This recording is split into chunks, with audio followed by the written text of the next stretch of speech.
Welcome back to Yanks the Cop. We are here tonight for our very special start of the season preview with James Pearce, where he's going to review how Liverpool started so far this season. We're just going to look over a few key things that have affected Liverpool so far this season. So without further ado, welcome to the show, James. Always good to have you on the show, mate. And good to see you again. Yeah, so James, we're going to dive into it. So, Liverpool won 4 out of 7 league games. Could you have asked for a better start, or is there still disappointment from you over, the drop points to Brentford where we were 3-2 up and 10 minutes to go, and then obviously with City game, we were 2-1 up, and realistically, you'd expect Liverpool 2 years ago to see that out. So how did you feel about the start in terms of the Premier League? Yeah, I think you're right. There's probably a few regrets there in terms of the points that have been dropped, because I think, on all 3 occasions, you were left with that nagging sense of, Liverpool could and probably should have won it, in terms of probably not on the balance of play against City, but more the fact that, when you're 2-1 up, entering the last 10 minutes, previously that's something that Liverpool have been very good at, being able to take the sting out of proceedings and get the job done. And similar at Brentford in terms of not being able to hold on.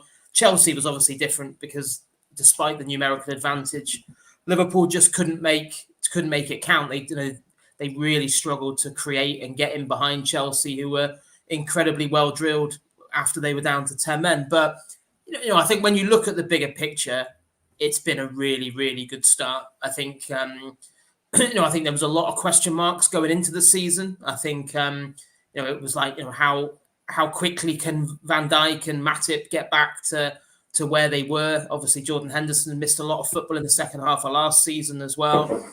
Trent had obviously had that injury. I think, if someone had said to me before a ball was kicked this season, Liverpool would go into the October international break just a point off the top of the Premier League and firmly in control of their Champions League group, I certainly would have taken that. Yeah, I think you bring us a good point about the Champions League group. So obviously Liverpool, we got a very good standing win against Porto, winning 5-1. And then obviously before that we won 3-2 against AC Milan. So that kind of set us up quite nicely, to win your first 2 games. And that sets us up obviously for the Atletico Madrid game. So how are you seeing the Champions League group now, and is it pivotal that we have to go to Spain and get a result there, or is a draw good enough there, with the idea that obviously we'd still have AC Milan at home to play as well? Yeah, I think obviously in an ideal world you probably wouldn't have wanted Atletico to find that late winner against Milan on match day 2. I think a draw would have been absolutely perfect, but.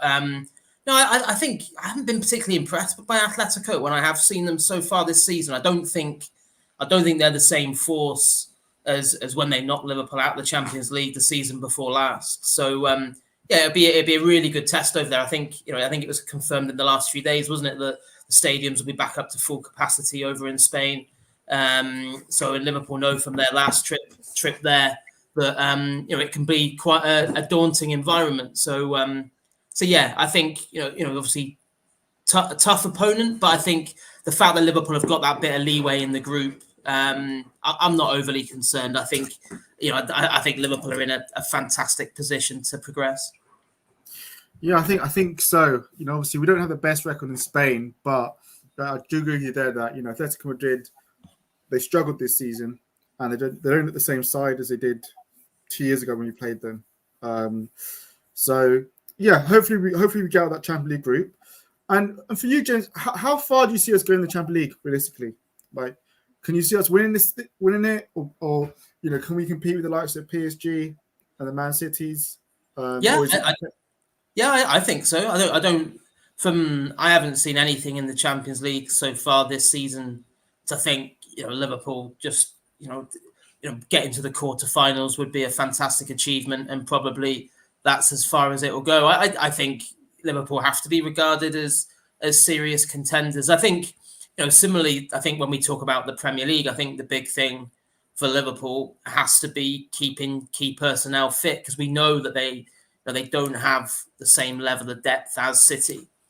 which just means that you need a bit of good fortune, and you also need, when players are missing, you need those on the fringes who maybe aren't, massively heralded names to really step up and deliver. But no, I think, last season, I think, although you don't want to be defeatist, I think we all knew going into the knockout stages last season that, deep down we knew that Liverpool had no chance. But without any centre halves, it was, as brave and as gutsy as the performances were from people like Reece Williams and Nat Phillips. It was, when you're in that kind of company, you're going to get exposed, and and obviously the knock-on effect of at times having to play Fabinho out of position as well. So the whole structure of the team was wrecked last season, and that Liverpool just were never going to be in the mix, I don't think, post Christmas. But I think it'll be very different this time around. I think Klopp's record in Europe,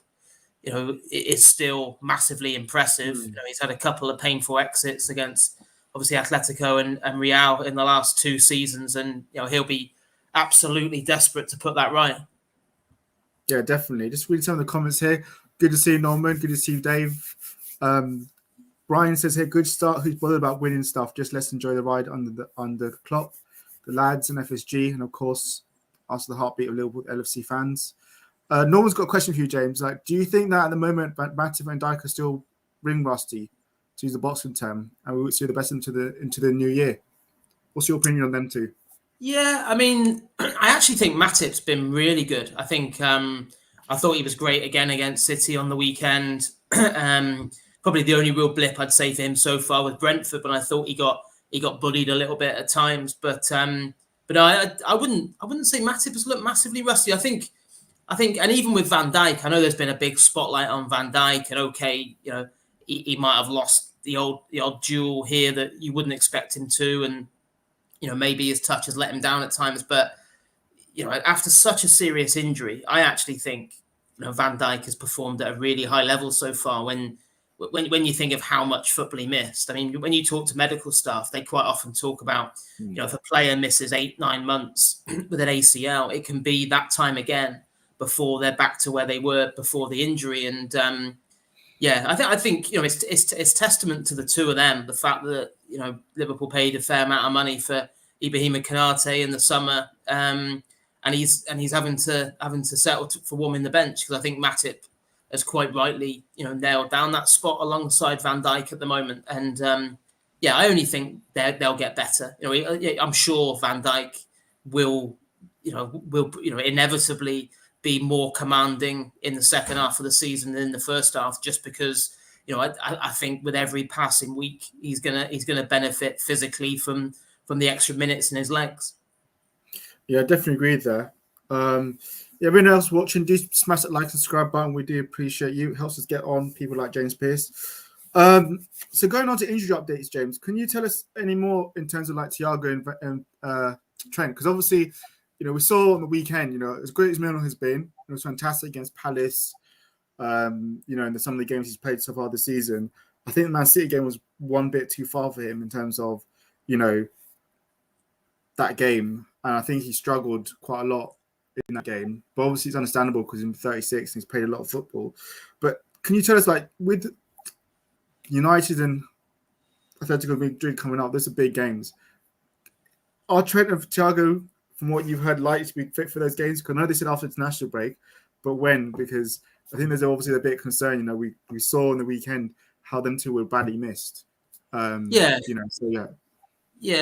that was a fair assessment what you just said on Milner. I think you have to remember that it doesn't really get any tougher than facing Man City, and it wasn't a huge surprise that that he did have issues with Phil Foden on that side, who I thought was brilliant for City on the day. So you have to put it in context of James Milner is still a fantastic squad player to have and a leader in the dressing room, but of course, at the age he is, it's that there's bound to be times against the absolute elite that he's going to have issues. And in terms of Trent, my information was that he was pretty hopeful of being ready for Watford after the international break. That's the target. I mean, I think Obviously, it's too soon to say for sure because it's all about how the rehab goes, how he responds to treatment. But yeah, once it became clear that he hadn't travelled to Porto and then that he wouldn't be ready for City,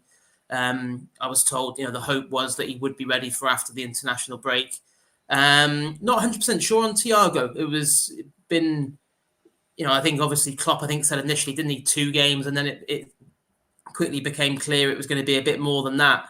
So I'm not they haven't, the information hasn't been particularly clear on exactly when Thiago will be back, but obviously this 2-week gap should take up a decent chunk, if not all, of his rehab, because I think Sky put a graphic up on the weekend, didn't they, in terms of just underlining Trent's start to the season, and no players created more chances than him, in terms of he's just so integral, isn't he, to everything that Liverpool create. And yeah, it's the sooner Liverpool can get him back, the better. Especially as you said, it's straight back into it, isn't it? With Watford away, which you'd like to think shouldn't be too difficult, but of course they got a new manager at the helm, and that always tends to energise the team. And then a difficult midweek trip to Atletico in the Champions League, and then Old Trafford. So you certainly want Trent back firing all cylinders. Yeah, I think one of the big topics lately is Salah. Obviously he scored a fantastic goal on the weekend against City. He's been, I think it was like the Telegraph wrote an article today saying that Liverpool, he's not adored by Liverpool fans, which I didn't understand, because it's been Liverpool fans the last, since 2017, it's been saying Salah's been amazing. So I'm not sure where the Telegraph are coming that we don't adore him, the fans, which is, I thought, a bit weird.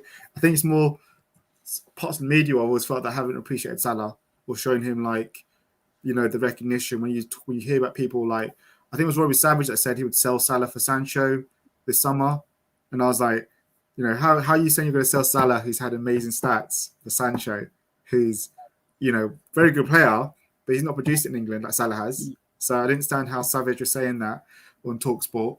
But obviously, is there a concern here, the fact that obviously we did amazing work getting Van Dijk, Trent, all them signed up for contracts.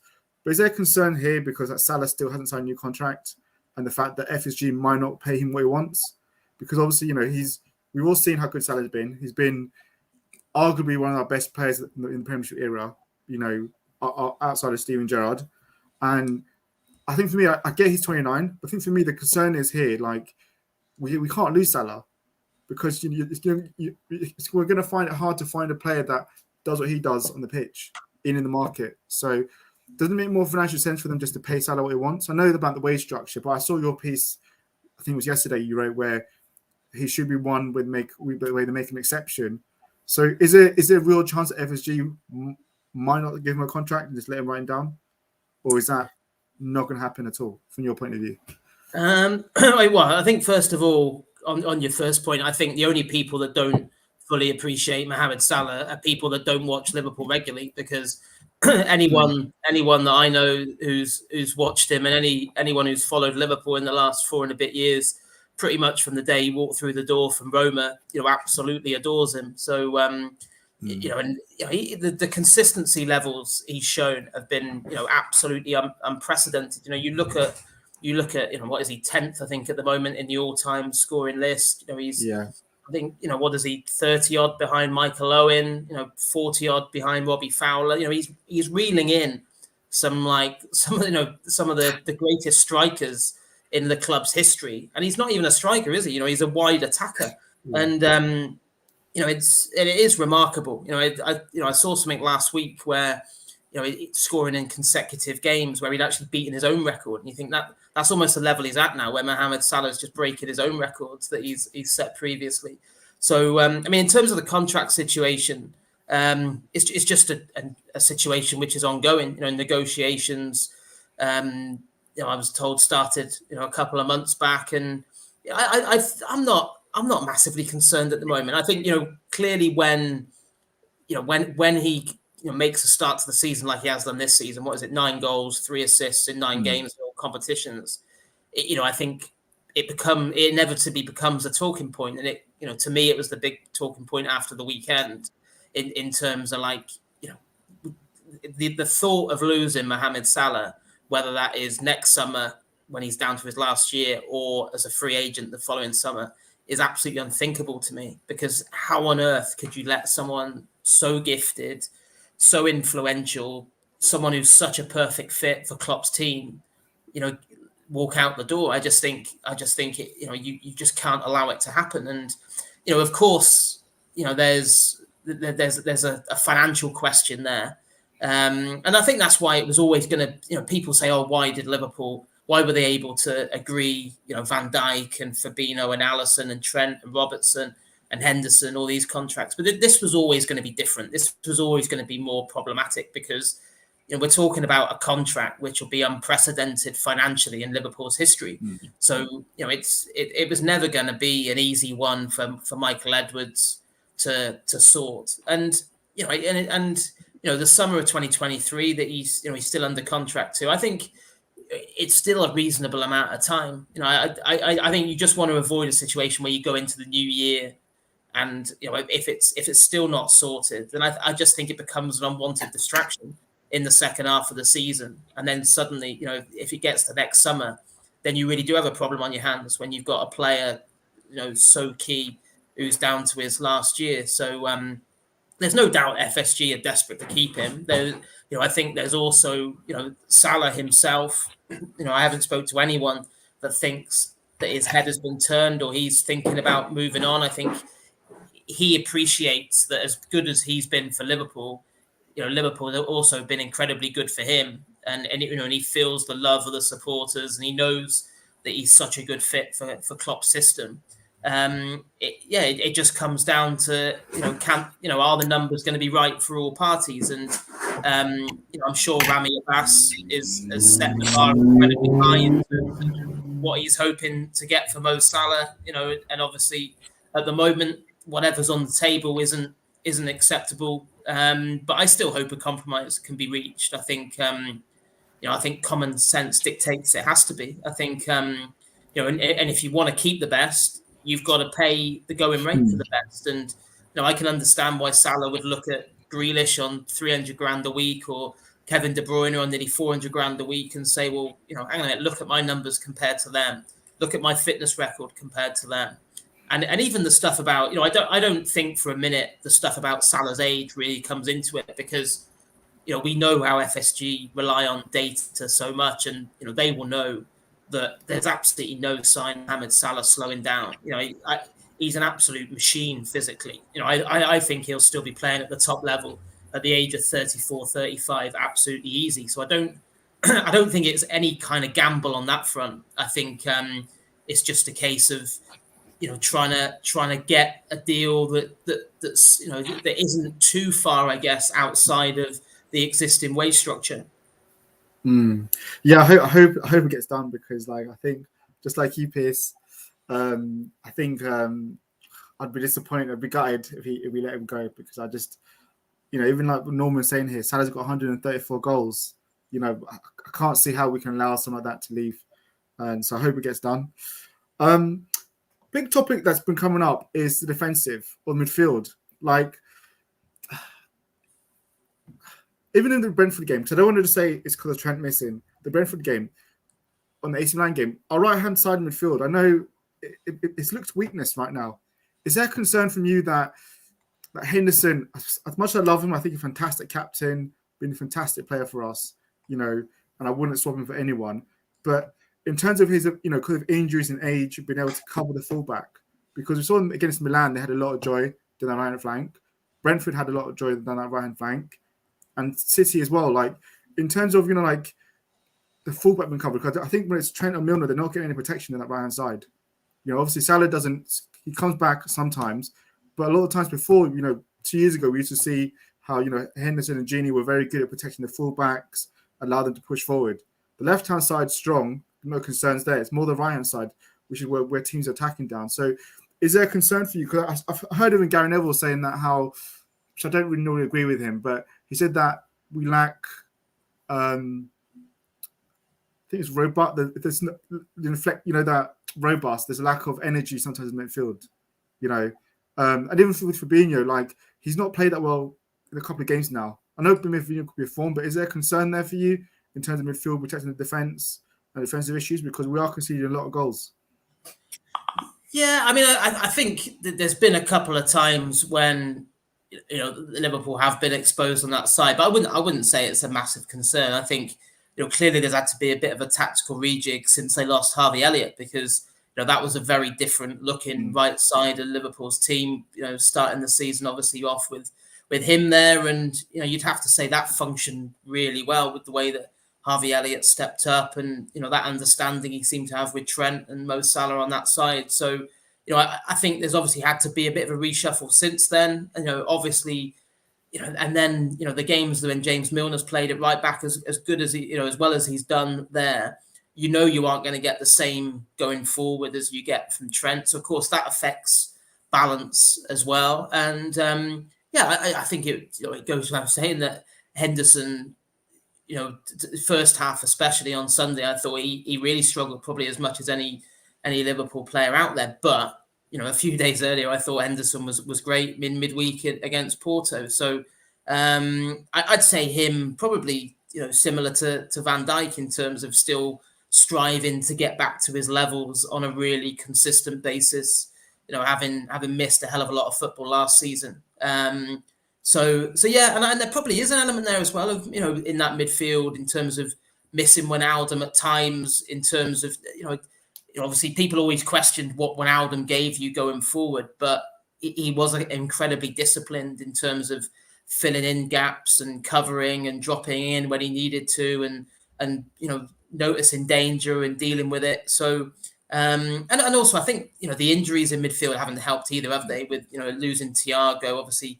Keita getting injured in the League Cup tie at Norwich. So, there has been a fair bit of chopping and changing, which I don't think helps as well. But I think, I don't see it as like, a glaring weak link that's going to cost Liverpool week after week.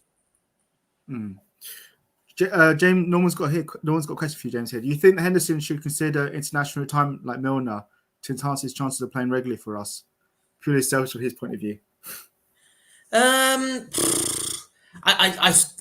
don't think that would even come into his thoughts until after, maybe after the World Cup, next year. Maybe it's a topic that for him to consider then. But I get the impression that Jordan Henderson still absolutely loves playing for his country, and I still think that he can handle the twin demands without it having a detrimental impact on his Liverpool form. If anything, he may well benefit in this international break, for instance, with getting some more minutes and and being able to get sharper and get that rhythm back, which didn't seem to be there at the weekend. So yeah, I think that's probably a question for a little bit further down the road. Another contract I just want to bring up with you is Michael Edwards. So can you tell us anything more about that? Obviously, they had the big story like a couple of months back that he might go, and then obviously they said that. Then I saw reports afterwards saying that it's not 100% foregone conclusion that Liverpool are trying to convince him. Is there a chance that he will stay, or is he really just going to go? In your opinion? Yeah, well, that was my colleague David Ornstein at The Athletic that broke that story that Michael Edwards had indicated that he wasn't going to sign another deal and he would step down at the end of the season. And you're right. Liverpool's response to that was that nothing was absolutely certain, and that the owners still retained some hope that he might have second thoughts. But they didn't deny the fact that that was the situation as it stood, that he was out of contract at the end of the season and wasn't looking to sign an extension at that time. So I think surprising in a way, because he's obviously been rightly lauded and praised for the fantastic work he's done, not just in terms of the deals to bring players in, but the impressive fees he's got for shifting unwanted players as well during the Klopp reign.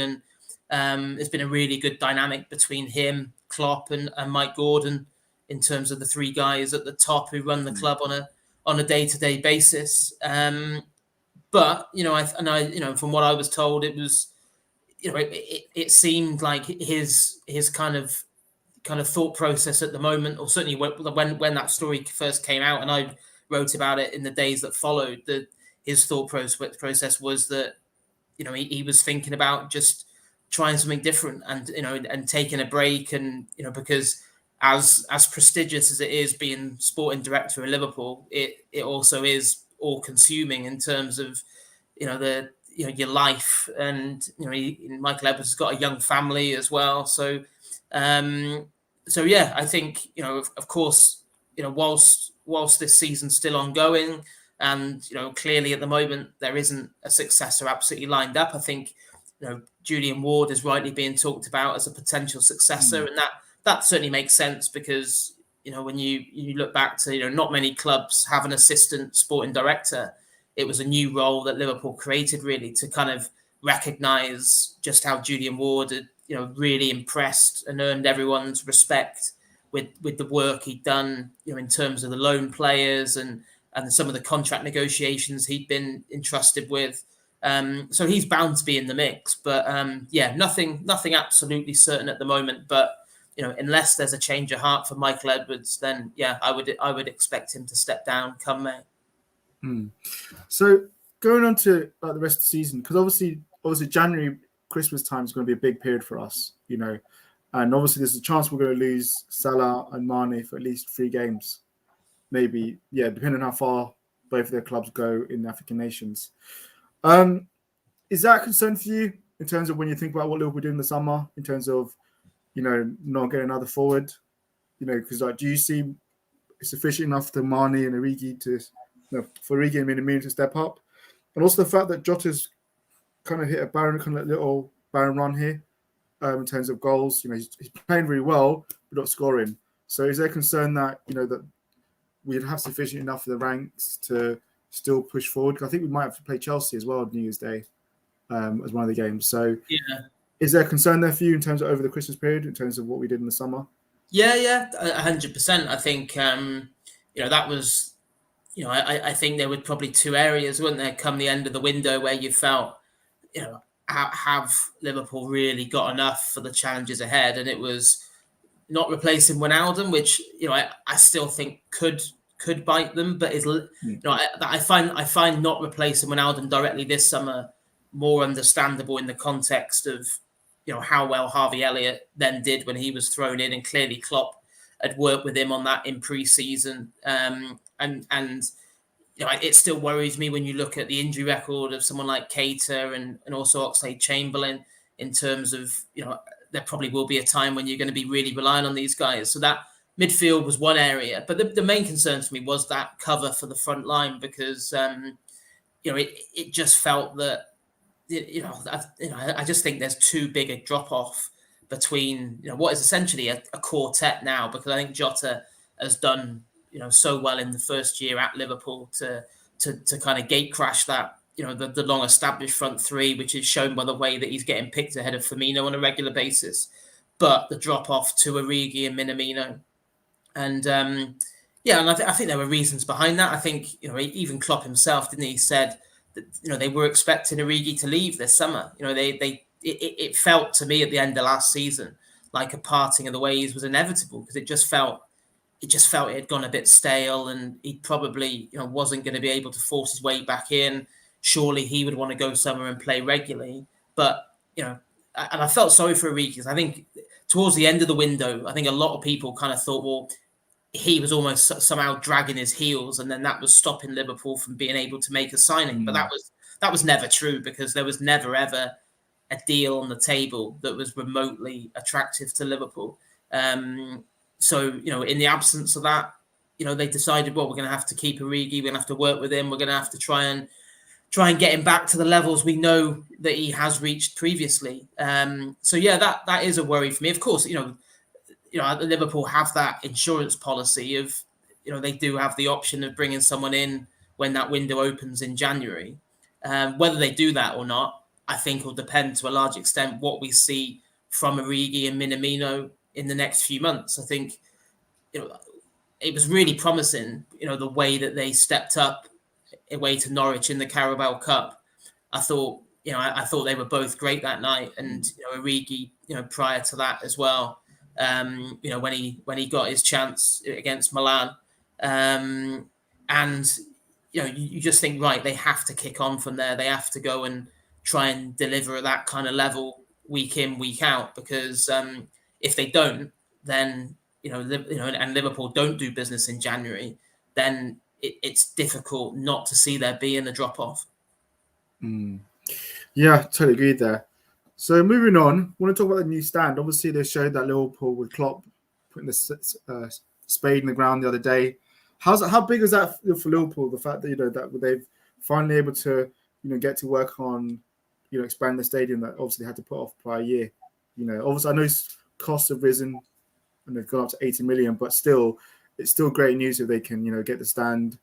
I think they want it done in 2023. They said, wasn't it? Yeah. I think it's huge, and it's I think obviously FSG divide opinion amongst supporters, and I can understand a lot of the criticism that obviously they encounter in terms of transfers, and of course the kind of unfortunate mistakes that have been made previously along the way. But you'd have to say, in terms of investing in infrastructure and improving Liverpool for the long term, I think even their staunchest critics would have to say that they've done a fantastic job on that front. When you look at the main stand, dragging Anfield into the 21st century, really, and the big investment in the new training ground at Kirby, and then now the work is well and truly underway on what initially was going to be a £60 million new Anfield Road end, but is now 80 million with the redesign, which involved obviously rerouting the Anfield Road around the back of the stand, and also the fact that obviously, as we all know, with the pandemic and everything else, that building costs have absolutely rocketed. So I think it's clearly for a club that has to be self-sustaining, it's anything which helps boost revenues has got to be a really positive thing. And also the fact that it means that 7,000 extra people will be allowed inside, be able to get inside Anfield on a weekly basis. And we know that some clubs might struggle to sell their grounds out, but that's never an issue at Anfield. When you're talking about 20,000 people on the season ticket waiting list, those 7,000 extra seats will get absolutely snapped up. So I think it's a really, really positive step forward. I think obviously it was held up for a year because of the pandemic, but I'm glad that FSG have pressed the button on it. I think there was obviously a bit of a delay in terms of a sizable gap since they completed the main stand, but I think I think the Anfield Road end was never going to be quite as attractive financially in terms of the corporate side of things, which maybe made things not as quick as they could have been. But I'm glad that they've been able to find a business model that makes absolute sense for this. And when you look at the main stand prior to COVID was generating an extra 18-19 million pound a year compared to previously, and so that just goes to show a bigger Anfield.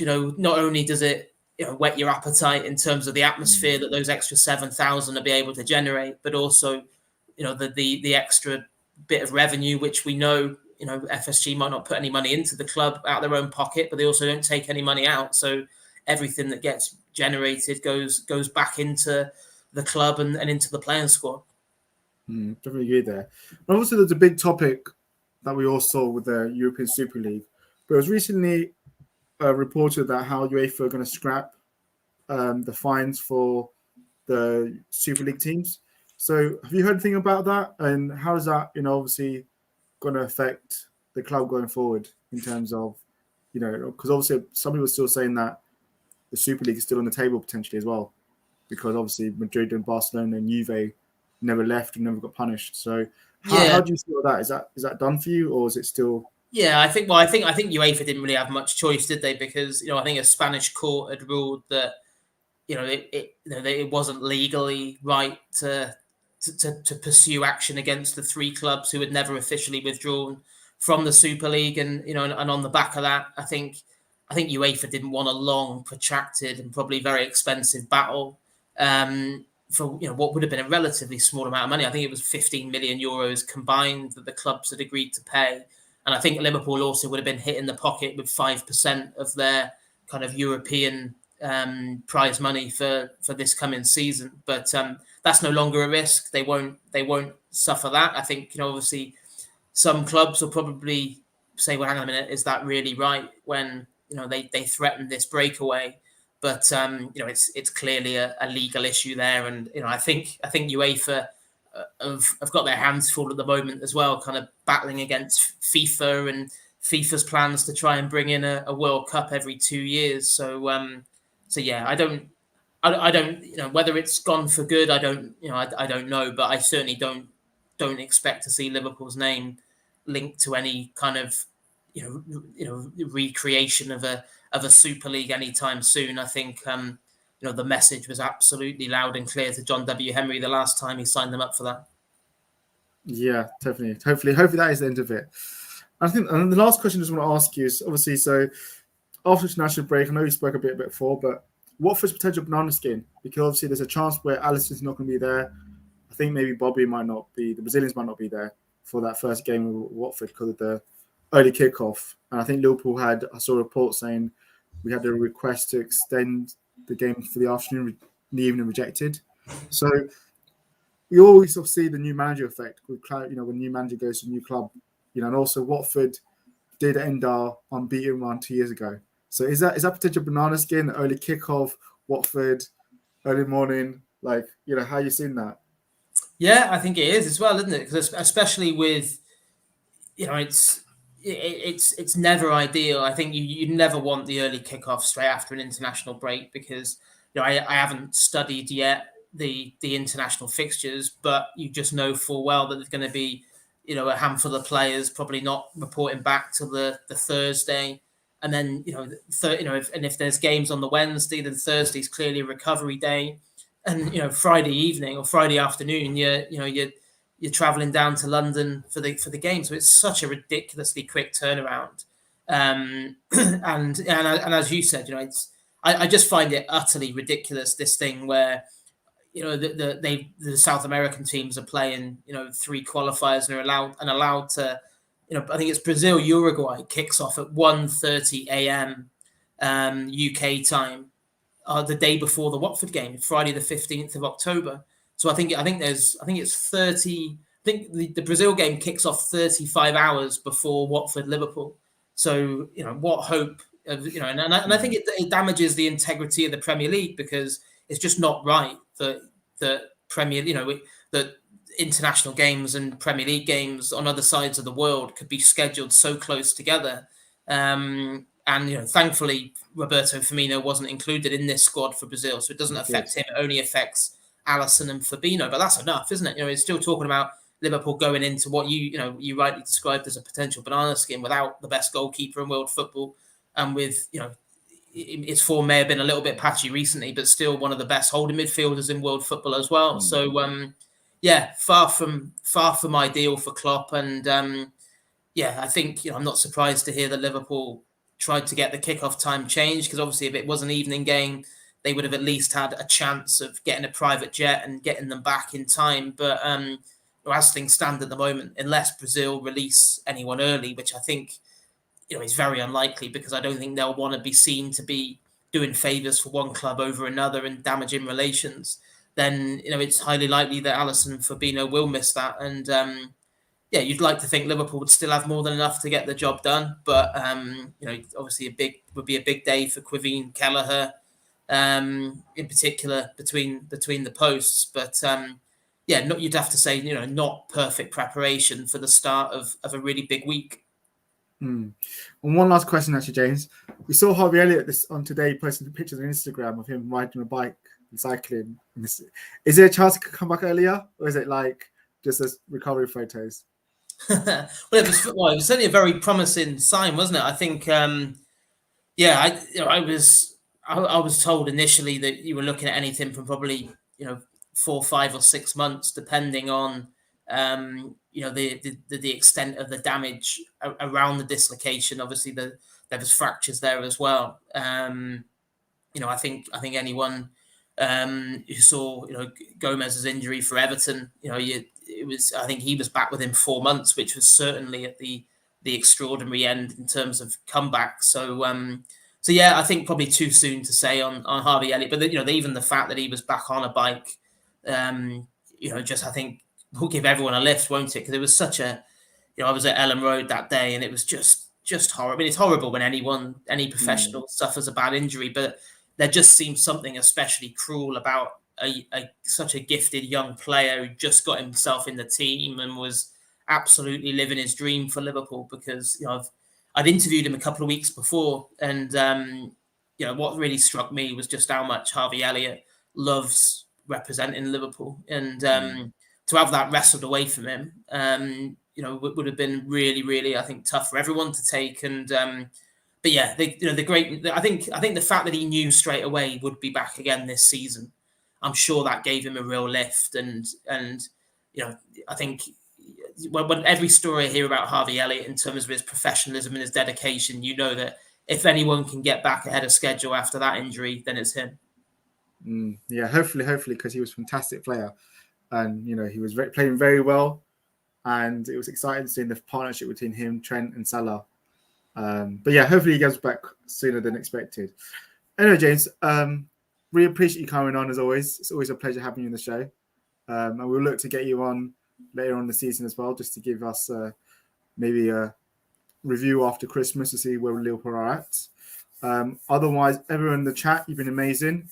Do smash that like, subscribe button if you haven't done. And do obviously go give James a follow. He's on all social medias. Otherwise, I'm going to let you go. And everyone else, up the Reds, and we'll see you all soon.